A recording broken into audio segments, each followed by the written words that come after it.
नमस्कार, स्वागत है आपका बेनिफिट न्यूज़ में। मैं मंथन। आज सुबह ही दिल्ली एनसीआर में 4 पॉइंट के तीव्रता के झटके महसूस किए गए हैं। दिल्ली के आसपास के इलाकों में भी ऐसे झटकों को महसूस किया गया है। वहीं नॉर्थ ईस्ट में सिक्किम जैसे शहरों में भी छोटे मोटे झटकों को महसूस किया गया है। लगातार कई दिनों से पूरे देश के अलग अलग ठिकानों पर ऐसे झटकों को महसूस किया जा रहा है। इसी के चलते आज हमारे साथ जुड़ रहे हैं डॉक्टर राकेश डुमका जी, जो कि गुजरात गांधीनगर के इंस्टीट्यूट ऑफ सेस्मोलॉजी के प्रोफेसर हैं और ज़मीन की सतह के नीचे होने वाली गतिविधियों के विशेषज्ञ हैं। डॉक्टर राकेश जी, आपका स्वागत है बेनिफिट न्यूज़ में। धन्यवाद आपका बहुत बहुत। तो राकेश जी, आज बात कर रहे हैं ये जो छोटे छोटे भूकंप के झटके पूरे देश में आ रहे हैं, तो सबसे पहले कि ये छोटे छोटे झटके आने पीछे की वजह जो आप आम भाषा में लोगों को समझा पाए। देखिए, जो झटके अगर हम देखें पूरे भारतवर्ष में, तो भारतवर्ष में दो रीजन बहुत ही अगर हम बोलें कि अलग अलग सेपरेटेड हैं। एक है हिमालयन रीजन जो कि प्लेट बाउंड्री रीजन में आता है और दूसरा आता है इंट्राप्लेट रीजन। ठीक है, तो जो हिमालयन रीजन है वो पूरा प्लेट बाउंड्री रीजन है और वो बहुत एक्टिव एरिया है। हिमालयन रीजन पूरा भूकंप की दृष्टि से बहुत ही संवेदनशील माना गया है और वहां पर भूकंप 6, 7, 8 मैग्नीट्यूड के आना कोई बड़ी बात नहीं है, क्योंकि वो लगातार वहां पर स्ट्रेन एक्यूमुलेट हो रहा है। जो भारतीय प्लेट है उसका यूरेशियन प्लेट से जो टकराव है उसके कारण इस पूरे जोन में जो स्ट्रेन एक्यूमुलेशन हुआ है वो स्ट्रेन समय समय पर रिलीज होता है। उसके कारण पूरे हिमालयन बेल्ट में भूकंप आना कोई बहुत बड़ी चिंता की बात या फिर कोई नया चीज नहीं है। वहां पे भूकंप आते रहते हैं। दूसरा भाग जो हमारे भारतवर्ष का है इंडियन प्लेट में, वो इंट्राप्लेट रीजन है। जो इंट्राप्लेट रीजन हिमालय के अलावा जो रीजन है, जो इंट्राप्लेट रीजन है, जिसमें भी गुजरात भी एक इंट्राप्लेट रीजन के अंदर आता है। तो इंट्राप्लेट रीजन में भूकंप तो आते हैं, लेकिन जो प्लेट बाउंड्री रीजन में है उसके कंपैरिजन में थोड़े हल्के भूकंप आने की संभावना यहाँ पर रहती है। जैसे कि दिल्ली में जो भूकंप आया वहां पर, जो कि दिल्ली जो अगर हम सेस्मिक जोनेशन के हिसाब से देखें तो ये जोन 4 में आता है और जोन 4 जो है सबसे जो अधिकतम जो जोन हमारे भारतवर्ष में माना गया है वो जोन 5 है। टोटल 4 जोनों में हमारे भारतवर्ष को बांटा गया है। उसमें जोन 5 सर्वश्रेष्ठ उच्चतम माना गया है और जोन 4 जो है उसके बाद आता है। इसलिए जो दिल्ली वाला रीजन है वहां पे उतने बड़े भूकंप आने की संभावना नहीं है, लेकिन मैग्नीट्यूड 6 तक के भूकंप आने की संभावना वहां पे पूर्व सेस्मिक स्टडी के बेस पे देखा गया है। डॉक्टर जी, आपने जैसे बात की कि तिब्बत और हिमालयन के रीजन में अक्सर ये झटके महसूस किए जाते हैं और जहाँ तक कि हमारी जानकारी है कि तिब्बत और हिमालयन की जो पूरी रेंज है, जो वैली रेंज हम कहते हैं, ये मानी जाती है कि दुनिया में जियोग्राफिकली सबसे खतरनाक एरिया इसे कहा जाता है। तो हमें थोड़ा अच्छे से आप इसकी जानकारी दीजिए कि क्यों इसे इतना खतरनाक माना जाता है और इसका फ्यूचर क्या है, मतलब ये खतरनाक है या ये आम बात है। देखिए, जो हिमालय जो फॉर्मेशन की जो प्रोसेस रही, वो हिमालय जो फॉर्मेशन हुआ उसमें हमारे क्या हुआ कि जो इंडियन प्लेट और यूरेशियन प्लेट के टकराव के कारण दो प्लेटें आपस में टकराई हुई हैं। तो दो प्लेटें जब आपस में टकराई तो पूरा जो हिमालयन बेल्ट है जो कि 2500 किलोमीटर लंबा है ईस्ट टू वेस्ट, उस पूरे जोन में बहुत सारा स्ट्रेन एक्यूमुलेशन हुआ। ठीक है, तो जो अभी भारतवर्ष जो हमारा पूरा नॉर्थ ईस्ट डायरेक्शन में मूव हो रहा है, तो वो जो भारतीय प्लेट की जो यहाँ अभी वर्तमान में हमारे खुद हमने जीपीएस स्टडी की है, तो उसके बेस पर हम ये कह रहे हैं कि भारतीय प्लेट लगभग 5 सेंटीमीटर प्रतिवर्ष की दर से नॉर्थ ईस्ट डायरेक्शन में मूव हो रही है। और ये जो हिमालयन जोन है, ये जब यूरेशियन प्लेट से भारतीय प्लेट टकराती है तो यहाँ पे बहुत बड़ा जोन ऑफ डिफॉर्मेशन एक बनता है, जो कि पूरे हिमालयन क्षेत्र में लगभग वो 250 से 300 किलोमीटर चौड़ा एरिया है। उस एरिया में वो जमा होता है और वहां पे विश्व के सबसे बड़े बड़े फॉल्ट लाइंस जैसे एमसीटी है, मेन सेंट्रल थ्रस्ट है, एमबीटी है, मेन बाउंड्री थ्रस्ट है, तो वो उसके कारण निर्मित हुए हैं। और उन जो दरारें हैं जिनको हम जियोलॉजिकल अपनी लैंग्वेज में फॉल्ट बोलते हैं, उन फॉल्ट के अलोंग जब भी स्ट्रेन रिलीज होता है, स्ट्रेन कब रिलीज होता है, जब भी कोई प्रेशर जो स्ट्रेस है वो एक क्षमता से ज्यादा उस एरिया में जमा हो जाता है और वो रिलीज होता है। तो रिलीज होने के कारण ही भूकंप आते हैं, इसलिए ये पूरे जोन को, हिमालयन जोन को सबसे संवेदनशील विश्व में माना गया है भूकंपीय दृष्टिकोण से। डॉक्टर जी, ये जो आपने कहा कि ये सबसे संवेदनशील माना गया है, तो ये खतरनाक है या फिर ये आम बात है भविष्य के लिए?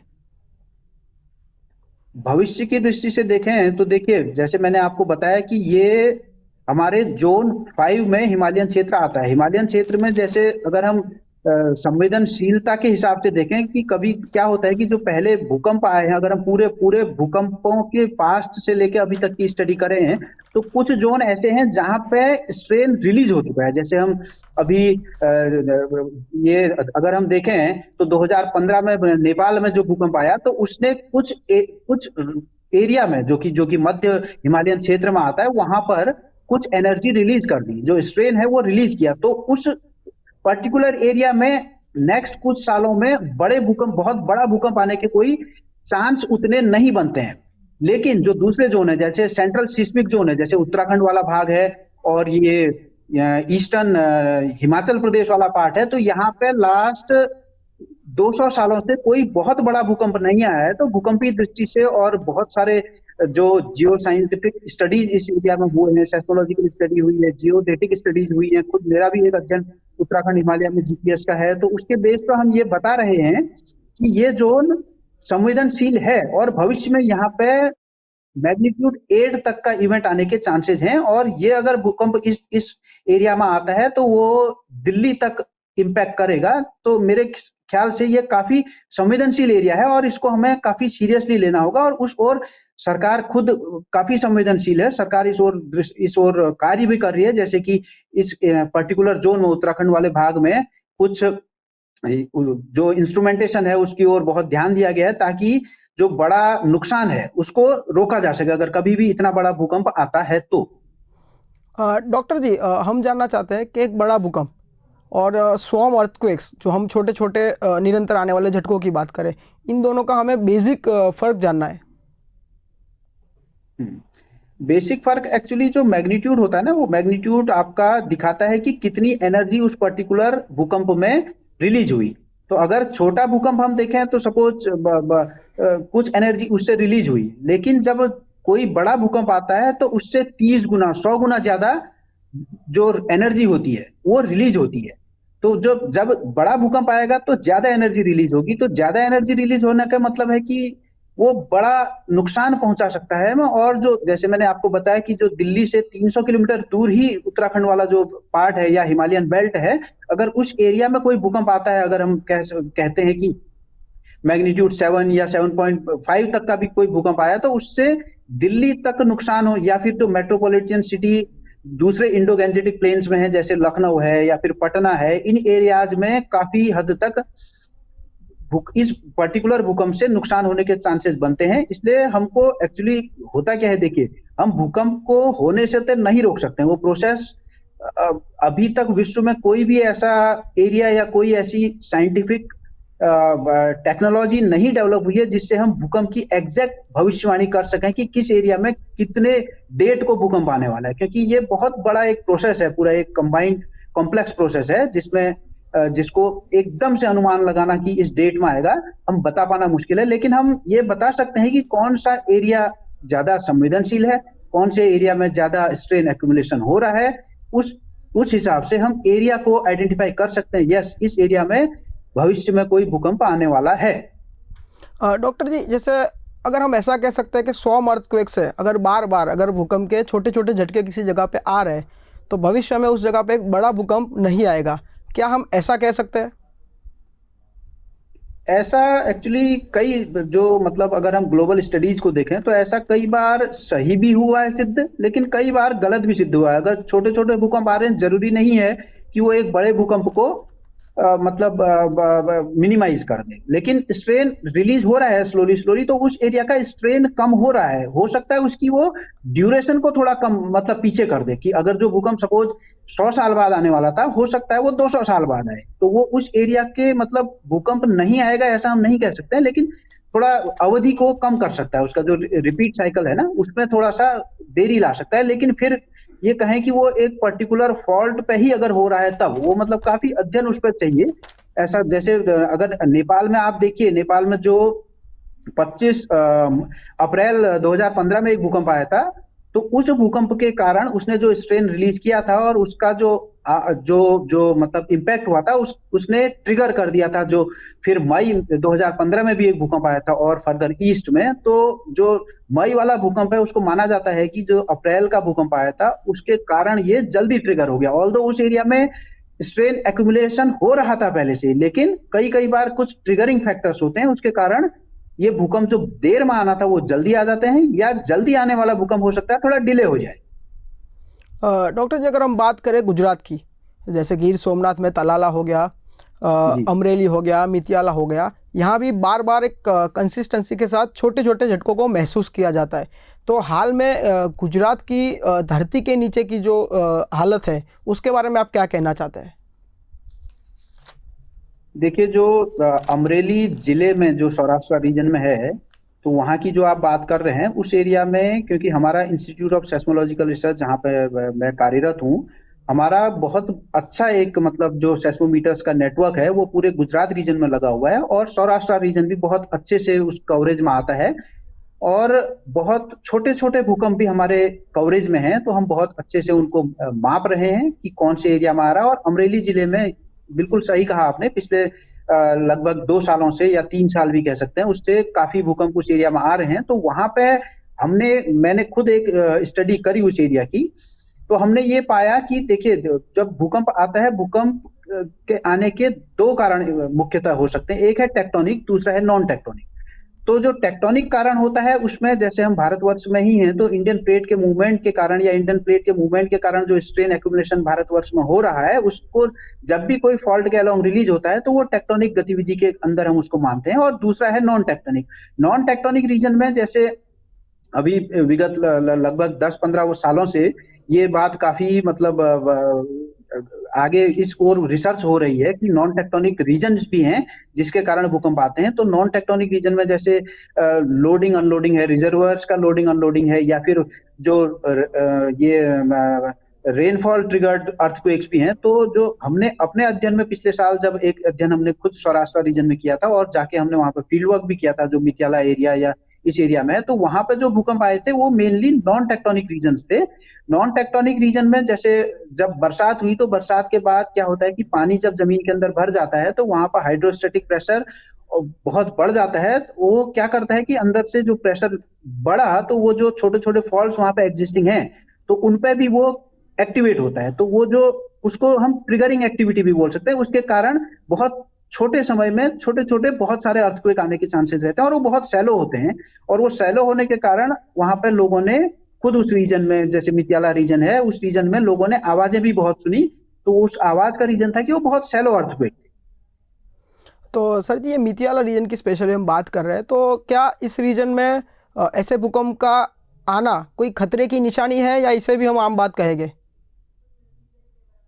नहीं, देखिए, अभी तक जो हमारे अध्ययन में हमने पाया है, अपने इंस्टीट्यूट के जो डिफरेंट स्टडीज के बेस पे पाया है, और उस एरिया में बहुत डिटेल में, मतलब not only a single parameter, बहुत सारे पैरामीटर्स लेके भी अध्ययन किया गया है। तो ये एक सामान्य घटना है, कोई बहुत बड़ा उसमें चिंता की जरूरत नहीं है। तो ये भूकंप, क्योंकि ये महसूस हो रहे हैं बहुत सैलो, मैंने जैसे बताया, सैलो हैं। और ये जो हमारा जो जो जलीय हम कह सकते हैं जो चक्र है, तो उसके मतलब उसमें जो जल, जैसे मैंने बोला कि जल जब नीचे चला जाता है वाटर, तो वाटर ज्यादा होने के कारण कई कई बार जो नियर बाई फॉल्ट्स हैं वो वहां से स्ट्रेन रिलीज होता है, तो उसके कारण ये भूकंप आते हैं। और ये भूकंप बहुत बड़े नहीं आ सकते हैं, ये 5 या उससे ऊपर आने की संभावना बहुत कम होती है। और ये क्योंकि एनर्जी रिलीज भी कर रहे हैं, इसलिए ये, अगर हम देखें तो पिछले साल अगर एनर्जी रिलीज करी, तो फिर दोबारा से उस एरिया में इतने 3 या 4 मैग्नीट्यूड के अर्थक्वेक होने में फिर 3 से 4 साल का एक साइकिल लगता है। तो ये कोई बहुत मतलब चिंता की बात हमारे लिए नहीं है। सर, जैसे कि आपने बताया कि हिमालयन रीजन में जब भी कोई गतिविधि होती है उसकी असर दिल्ली तक अक्सर देखी जाती है। तो मेरा सवाल ये था कि अगर दिल्ली रीजन में कोई स्पेशल गतिविधि हो या भूकंप का केंद्र दिल्ली रीजन बनता है, तो उससे गुजरात पर कोई असर देखने को मिलेगी?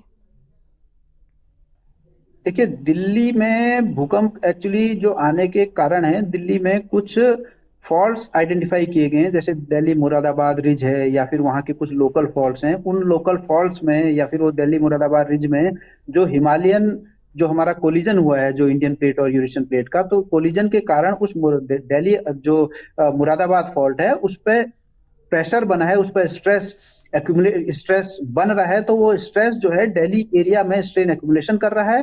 तो उसके कारण वो स्ट्रेन जब भी रिलीज होता है तो दिल्ली पर्टिकुलरली दिल्ली एरिया में भूकंप आते हैं। तो उसका मैं नहीं समझता कि कोई गुजरात में उसको बहुत मतलब दिल्ली में भूकंप आया और गुजरात में कुछ उसका चिंता की जरूरत है, ऐसा मैं नहीं मानता। जबकि और दिल्ली में अगर हम देखें तो दिल्ली में भी फिर से भूकंप आने के भी दो तीन कारण लोगों ने बताए गए हैं वहां के अध्ययन करके। जैसे मैंने बोला कि एक तो जो लोकल फॉल्ट्स हैं या फिर जो दिल्ली मुरादाबाद फॉल्ट एक बहुत बड़ा फॉल्ट है, उसके अलोंग स्ट्रेन एक्यूमुलेशन हो रहा है, तो वो भूकंपों को दिल्ली में पर्टिकुलरली ला रहे हैं। और दूसरा एक रीजन नॉन टेक्टोनिक भी वहां पर लोगों ने पाया, जैसे कि जो लोडिंग और अनलोडिंग जो हमारे रिजर्वायर्स हैं या फिर जल का, जैसे हम जो भूमि से जल को निकालते हैं उसका भी एक कारण कुछ एक पब्लिकेशंस में दिल्ली में बताया गया है कि अधिक जो जल हम निकाल रहे हैं, जो ग्राउंड वाटर का हम यूज कर रहे हैं, तो उसके कारण भी एक नीचे वैक्यूम क्रिएट होता है। तो वैक्यूम क्रिएट होता है तो क्योंकि वहां पर ऑलरेडी फॉल्ट्स हैं, तो उन फॉल्ट्स के अलोंग स्ट्रेन जो एक्यूमुलेट हुआ है वो उसको ट्रिगर करता है। स्ट्रेस की जो कंडीशन है उसको चेंज, तो स्ट्रेस कंडीशन जब भी चेंज होगी तो भूकंप वहां पर आने की जो संभावना है वो बढ़ती है। तो ये मुझे नहीं लगता कि कोई गुजरात से कोई मतलब दिल्ली के भूकंप का गुजरात से कोई असर पड़ेगा। ये इंट्राप्लेट रीजन में छोटे छोटे अर्थक्वेक्स मतलब सामान्य हुए हैं और आते रहते हैं, वहां पर आते हैं जहां पर कुछ पुराने फॉल्ट्स हैं, कुछ एग्जिस्टिंग फॉल्ट्स हैं छोटे छोटे, उन पर आने की संभावना बनी रहती है। सर जी, दुनिया में सबसे ज़्यादा जहाँ भूकंप आने के संभावना वाले जो क्षेत्र होते हैं उन्हें रिंग ऑफ फायर कहा जाता है। जैसे कि इंडोनेशिया हो गया, एशिया के कुछ और देश हो गए, कुछ अमेरिका के पार्ट हो गए। तो क्या भारत में फ़िलहाल जो स्थिति है जहाँ छोटे छोटे ये स्वॉर्म अर्थक्वेक्स आ रहे हैं, तो क्या हम ऐसा कह सकते हैं कि भारत भी रिंग ऑफ फायर में शामिल था, है या होगा? नहीं नहीं, ऐसा ऐसा बिल्कुल नहीं है। देखिए रिंग ऑफ फायर जो है वहां पर, जैसे मैंने पहले आपको बताया कि जो इंडियन प्लेट और यूरेशियन प्लेट का जहां पर जो जो जो कोलिजन हुआ है, तो ये जो रिंग ऑफ फायर जो जोन बना हुआ है वहां पे दो प्लेटों के टकराव हुए हैं या फिर कुछ जोन ऐसे हैं जहां पे रिफ्टिंग हुई है। तो वो एरियाज में भूकंप बहुत आते हैं। जो प्लेट बाउंड्री रीजन, मैंने जैसे आपको पहले बताया कि प्लेट बाउंड्री रीजन में भूकंप आने की संभावना ज्यादा है, और वो प्लेट बाउंड्री रीजन में भूकंप बड़े मैग्नीट्यूड के भूकंप आने की संभावना है। जबकि गुजरात रीजन जहां पर कच्छ में जो एक भूकंप आया था 7.7 मैग्नीट्यूड का, तो वो क्योंकि कच्छ का ही जोन एक जो है जो हिमालय के बाद इंडिया में हिमालय और कच्छ ये दोनों काफी संवेदनशील है। कच्छ को हम नकार नहीं सकते हैं। कच्छ में क्योंकि पहले भी आए हैं, जैसे अलाबंद में आया था, अलाबंद फॉल्ट में, और दूसरा कच्छ जो सेंट्रल पार्ट में एक आया था 2001 में। तो इस एरिया में ये भूकंप 7.7 मैग्नीट्यूड तक के आने के चांसेस रहते हैं। लेकिन जो इंट्राप्लेट रीजन में है यहाँ पे रिकरेंस इंटरवल बहुत लंबा होता है। सपोज यहाँ पे 200 साल 500 साल बाद इतना बड़ा भूकंप आने की संभावना होती है, जबकि प्लेट बाउंड्री रीजन जैसे रिंग ऑफ फायर कह रहे हैं, तो यहाँ पे हर 40 से 50 साल में कोई 7.7 मैग्नीट्यूड 7.8 मैग्नीट्यूड भूकंप आने की संभावना लगातार बनी रहती है, क्योंकि वहां पे डिफॉर्मेशन रेट काफी हाई है। सर जी, जैसे कि हमने बात की कि हम वेदर का फोरकास्ट कर सकते हैं, हम तूफान का फोरकास्ट कर सकते हैं, लेकिन भूकंप ऐसी घटना है जिसका हम सटीक फोरकास्ट नहीं कर सकते। तो सर इसके लिए जैसे आपने बताया कि उत्तरी भाग में देश पूरी तैयारी हमारी सरकार ने करके रखी है, पर गुजरात की बात करूँ तो क्या गुजरात में आने वाले कोई भी भूकंप के लिए हम तैयार हैं? देखिए, जैसे मैंने पहले भी बताया कि हमारा जो जिस संस्थान में मैं कार्यरत हूँ, इंस्टीट्यूट ऑफ सेस्मोलॉजिकल रिसर्च गांधीनगर में, तो हमारा जब 2001 में भूकंप आया तो उसके बाद ही हमारे इस संस्थान का गठन हुआ है, जो कि राज्य सरकार द्वारा किया गया है। और पूरे गुजरात रीजन और एडजॉइनिंग स्टेट्स में भी, क्योंकि हम एक जो भूकंप के हिसाब से अगर हम नेटवर्क बनाए या फिर स्टेशन लगाएं तो एक इस पर्टिकुलर स्टेट में उसको बांध नहीं सकते हैं, तो कुछ एडजॉइनिंग स्टेट्स में भी हमारा नेटवर्क हमने बनाया हुआ है। तो वो नेटवर्क लगातार हमारा जो भूकंप आ रहे हैं, कौन से एरिया में स्ट्रेन ज्यादा एक्यूमुलेट हो रहा है, इसमें लगातार दृष्टि बनाए हुए है। और मैं ये समझता हूं कि जो भूकंप की संवेदनशीलता के हिसाब से अगर भारतवर्ष में कहीं सबसे बढ़िया काम अगर कहीं हो रहा है तो वो गुजरात स्टेट में ही हो रहा है। तो गुजरात स्टेट में गवर्नमेंट ऑफ गुजरात का जो सपोर्ट है वो अगर हम देखें तो बहुत ही मतलब ये कह सकते हैं कि अति उत्तम की श्रेणी में इसको हम रख सकते हैं। तो वो जो सपोर्ट है बहुत बढ़िया है और लगातार उस ओर हमारा संस्थान खुद काम भी कर रहा है। और मुझे आने वाले समय में मतलब क्योंकि जिस हिसाब से हमारा इंस्टीट्यूट काम कर रहा है और इतने डिफरेंट पैरामीटर्स में हम लोग काम कर रहे हैं, तो हम जोन तो हम आइडेंटिफाई कर सकते हैं, बट जैसे मैंने पहले भी आपको बताया कि एग्जैक्ट डेट हम नहीं बता सकते हैं। तो वो लेकिन लेकिन अगर आप ओवरऑल देखें तो पूरे भारतवर्ष में, इवन मैं तो कह रहा हूं कि भारतवर्ष क्या, जो प्लेट बाउंड्री रीजन जैसे उत्तराखंड है या फिर दूसरे जो बाउंड्री के जो हिमालयन स्टेट्स हैं, उससे भी ज्यादा गुजरात सजग है इस ओर। तो गुजरात में डिजास्टर मैनेजमेंट सेल है या फिर हमारा खुद इंस्टीट्यूट ऑफ सेस्मोलॉजिकल रिसर्च, तो भूकंप की दृष्टि से 2001 के बाद जो काम इस स्टेट में हुआ है, तो उस ओर बहुत ही सराहनीय ये प्रयास है और सराहनीय कार्य हो रहा है। तो हम लगातार उसमें दृष्टि बनाए हुए हैं और हमारे सेंसर्स जगह जगह लगे हुए हैं। तो कहीं भी ऐसी कुछ चिंता की जरूरत भविष्य में हमें नहीं लगता कि हमारे आंकड़ों के हिसाब से कि कुछ होने वाला है। तो डॉक्टर राकेश जी, धन्यवाद, आपने इतनी सारी बातें, इतनी सारी जानकारी हमारे साथ साझा की, और बेनिफिट न्यूज़ के साथ जुड़ने के लिए भी आपका खूब खूब धन्यवाद। धन्यवाद। तो दोस्तों, ऐसी जानकारी जानने के लिए जुड़े रहिए बेनिफिट न्यूज़ नेटवर्क के साथ। धन्यवाद।